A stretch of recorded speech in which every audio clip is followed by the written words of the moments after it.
ادارے کو بدنام کر رہا ہوں، میں ادارے کو بدنام نہیں کر رہا، ادارے کے اندر جو ایمز ہیں میں اس کے خلاف آواز اٹھا رہا ہوں.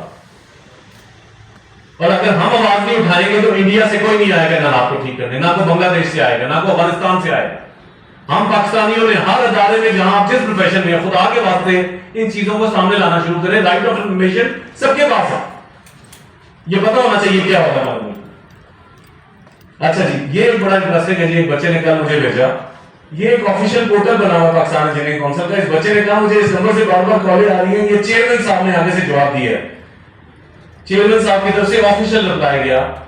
یہ کچھ سال پرانی بات ہے، چیئرمین صاحب سے پہلے کی بات کی. مسئلہ یہ ہے کہ یہ 30-40 سالوں سے چل رہا ہے، کبھی آج تک کسی نے بولا نہیں ہے اس بارے میں.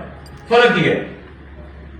اور یہ اس میں کیا لکھ رہے ہیں، یہ شاید آپ کو شاید غور سے نظر نہ آ رہا ہو کیونکہ تھوڑا سا اس کا ہے، لیکن جی اپنا چیئرمین صاحب نے جو اس میں لکھا ہے، feedback received from complainant have been noted for future. However, it is also the duty of engineer not to get opportunity, job on lump sum payment and enter into agreement with breaching agreed terms and conditions with firm contractor before joining.